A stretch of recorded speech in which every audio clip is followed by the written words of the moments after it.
Hello, Rich Evans, and welcome to Review. Hello, Mike.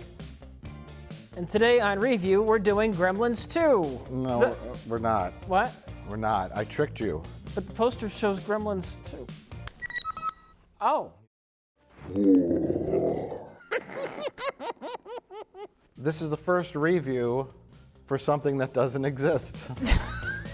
Hit it, Johnny.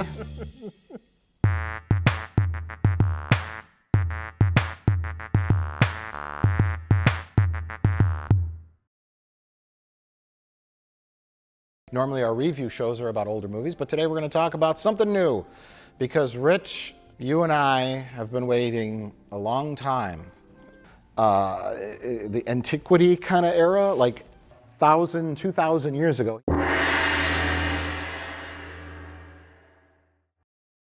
The Punic Wars were a climactic showdown between Rome and its North African rival, Carthage.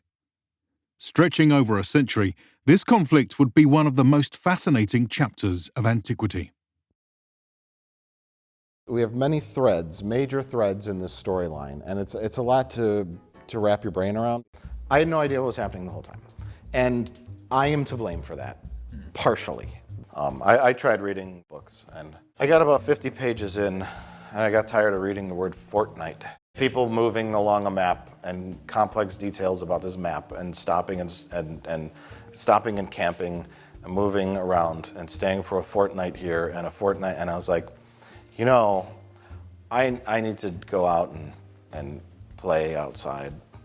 But it's going to please lots of bearded fat guys because I heard them munching on popcorn, opening candy wrappers in my ear. It was like being in a theater with a bunch of perverts watching porn. Oh, fuck yeah. Oh, fuck yeah. Oh, fuck yeah. Who is this for? I don't understand how this is supposed to appeal to me.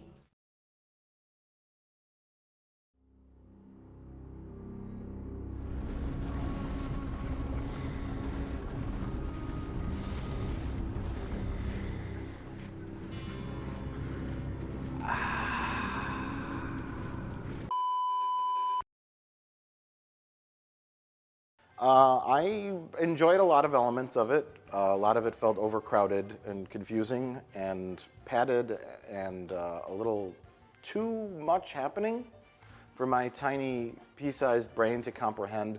But, you know, I would have to say I liked it overall, but there's a lot to discuss. They said, oh, by the way, spoilers. From here on out, spoilers. Nobody's watching this unless they've seen the movie, so it doesn't matter.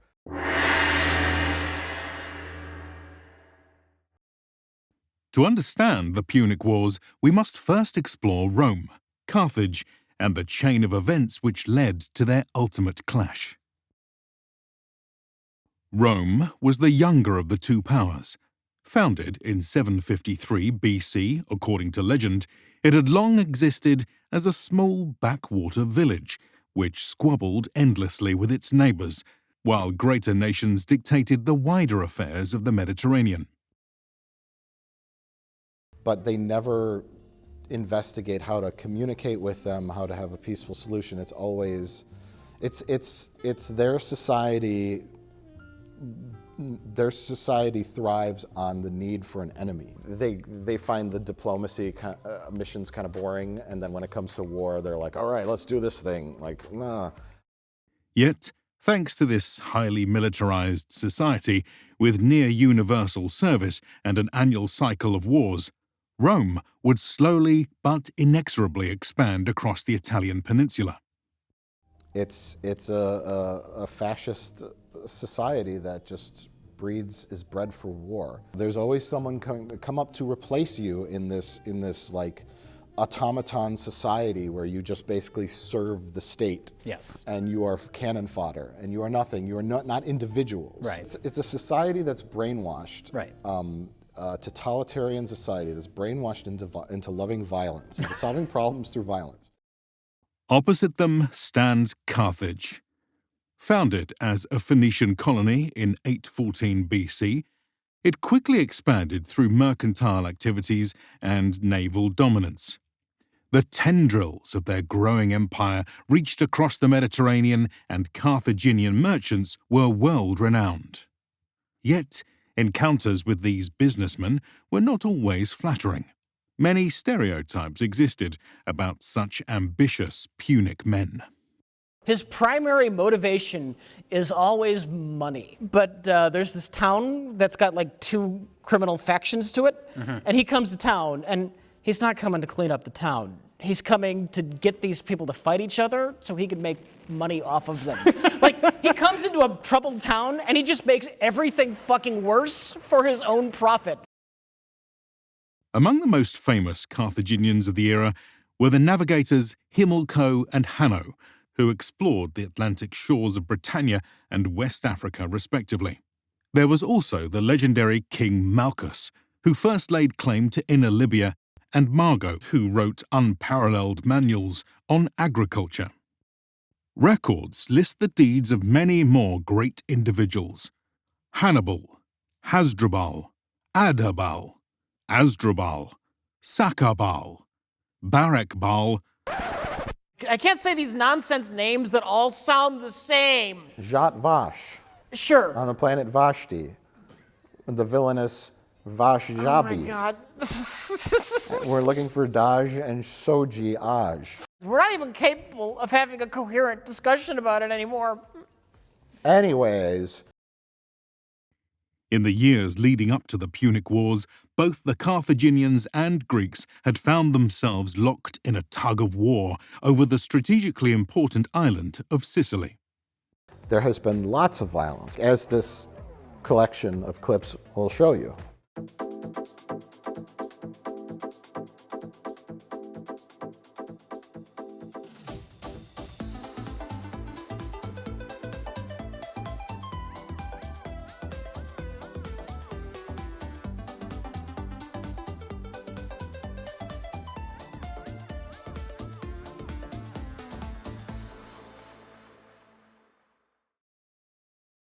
Each of these conflicts proved increasingly costly and yielded an ever more destabilizing geopolitical situation.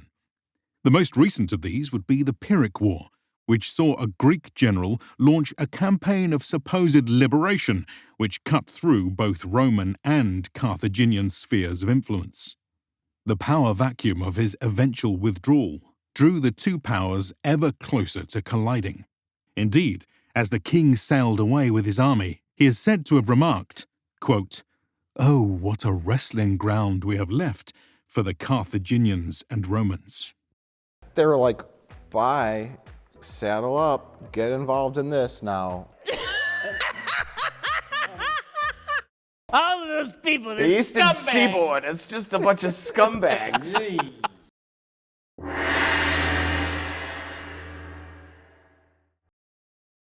The inciting incident for the First Punic War proved to be a revolt among the Mamertines against Syracuse, the latter of which called for foreign assistance. Naturally, both Rome and Carthage jumped at the opportunity to dispatch military forces to the island. But Rome seems intent on escalating the matter, greedily eyeing the prospects of plundering Sicily themselves. Is there no place for the diplomatic, ethical problem where this faction wants this and this faction wants that? It was all just war! I'm gonna stab you in the fucking face! With Rome taking the initiative, it rallied an army, marched it to southern Italy, and prepared to make the crossing to Sicily. However, Carthage and its superior navy established a blockade of the island. Their admiral reportedly boasted, quote, "I will not allow them to even bathe their hands in the sea." He thought that was the most badass line he ever wrote. It's so fucking badass, I started crying. Yet, the Roman commander was able to easily bypass the blockade, ferrying his troops over under cover of night. For this monumental failure, the Carthaginian admiral was recalled and crucified. How embarrassing. With the legions making landfall, Carthage and Syracuse put aside their differences and formed a hasty alliance to stop these outsiders. But the Romans marched inexorably south, defeating both armies in turn. As they approached Syracuse, the Greek city-state came to the negotiating table, ultimately switching sides and agreeing to provide logistical support in exchange for guarantees of their continued autonomy. With one opponent thus neutralized, Rome turned its sights back on Carthage. In 262 BC, the legions marched west, defeating a Punic field army and managing to capture the vital city of Agrigentum. Such victories convinced the Senate to expand the scope of the war. Carthage was not just to be checked, they were to be evicted from the island entirely.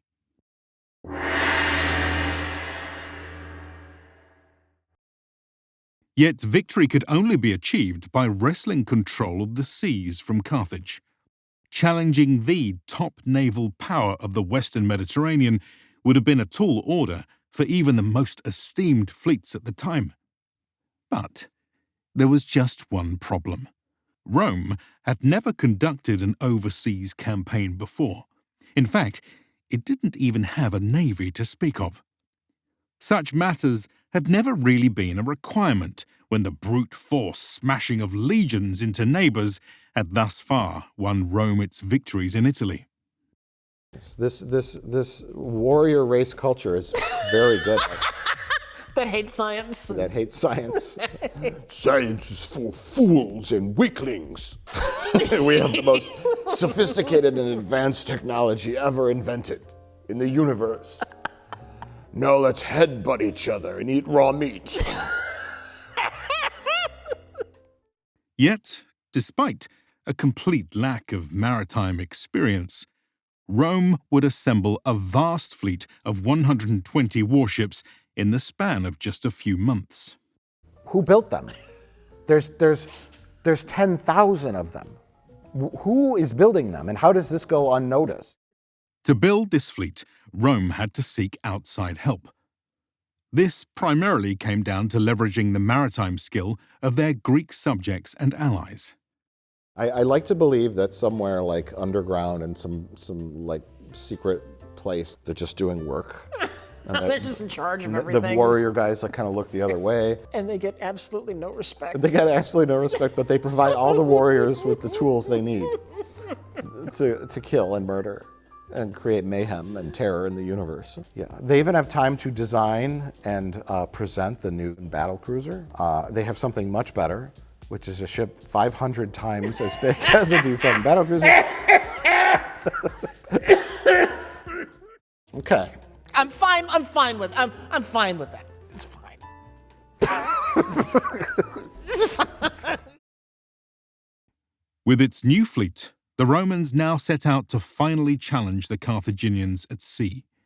The novel Corvus boarding bridge proved decisive in transforming naval engagements from dynamic skirmishes into simple boarding actions which favoured the legions. However, for every victory won thanks to the Corvus, it seems that Rome lost an even greater number of their ships to storms. Meanwhile, on land, progress proved fleeting due to the difficulty of Sicilian terrain and its fragmented settlements. The mass engagements of the early war now devolved into a running series of small actions between raiders and garrison troops.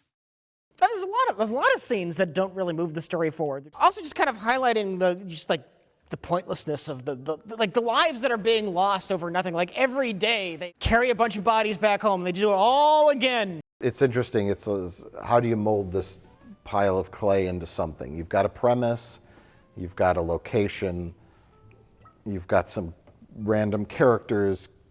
How do you put these pieces around differently to make something that's actually workable? So it's fun in that regard, where you watch it and you kind of go like, ooh, that was bad. Oh, that kind of worked. They could have done this. They could have, You say that. I think it was a desperate attempt to stretch running time. Eventually, Rome once more decided that the best way to break the impasse was to expand the scope of the war. Summoning a grand fleet and army, they now planned to take the fight to Africa. Sensing this danger, the Carthaginians massed their own fleet to intercept them.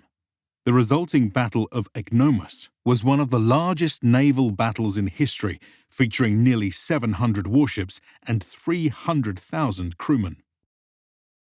The Corvus once again proved decisive in the chaos of battle, and the Romans emerged victorious. Absolute schlock, and I loved every second of it. That was the best thing. That's what we need. With free rein, they now made the crossing to Africa.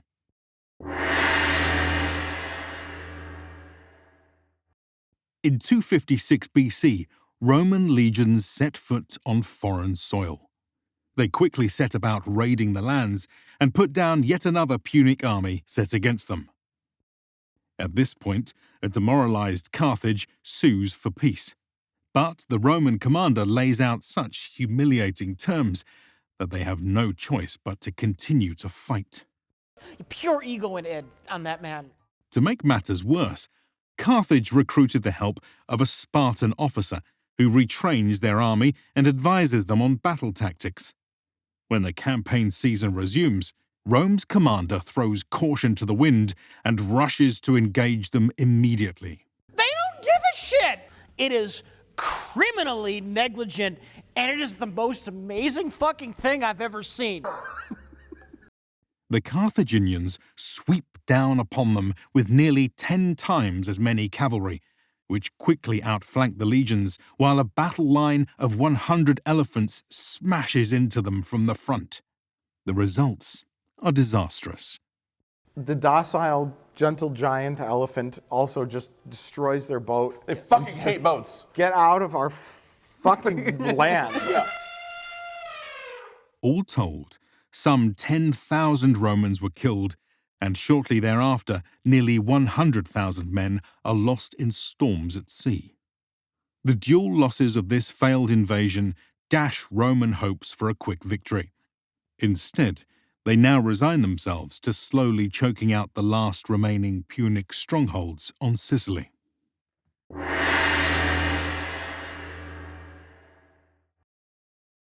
Eventually, Rome pushes Carthage back to the western fringes of Sicily, laying siege to the major city of Lilybaeum. In an attempt to further cripple the enemy, a Roman admiral attempts a surprise attack on their naval base at Drepana. Yet, on the eve of the mission, the augurs consult the sacred chickens. They are refusing to eat. It's a bad omen for the battle ahead. But rather than rethink his plans, the admiral exclaims that, quote, "If they are not hungry, then perhaps they are thirsty," and throws them overboard.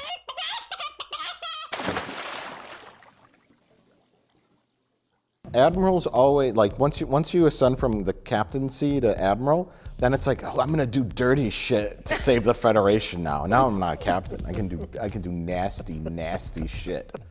The resulting engagement was a devastating defeat for the Romans. For this failure, the admiral was recalled to face trial. Yet, because of his high status, he received a mere slap on the wrist. Speaking of Star Trek cliches, you got the evil admiral who does sketchy things, and no matter committing a crime, mutiny, stealing a starship, sabotage, whatever, as long as you save the day in the end. As long as you save the Federation, it's okay. Yes. He didn't get the little trial like Kirk had on the voyage home. You're charged of all these fucking crimes, but because you figured out that whales needed to talk to a space sausage, your rank is fully reinstated. Well, technically not fully reinstated. He was an admiral. He was reduced in rank. That's what captain. he wanted, though. They That's were doing all him a he wanted. favor. For 8 more years, the war dragged on. Though Carthage would continue to score a few wins which bloodied its rival, they nonetheless slowly lost ground. In a final bid to end the war, both sides now rebuilt their armies and fleets for a climactic battle. This showdown would occur in 241 BC at the Battle of the Agates Islands. There was nothing clever. It was just like, let's have everything fight each other. Ultimately, the Romans came out on top. This was the straw which broke the camel's back. Carthage now sued for peace, agreeing to abandon Sicily, return all prisoners of war, and pay a huge indemnity over 10 years. After 23 long years, the war was finally over. But how long would such a peace last?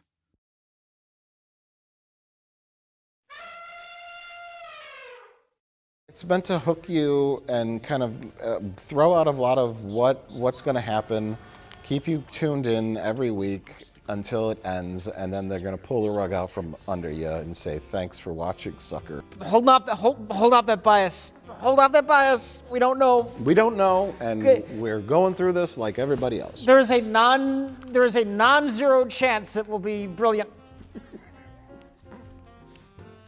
Okay, is that your scientific opinion? That's my scientific opinion. There is a non-zero chance that it will be brilliant.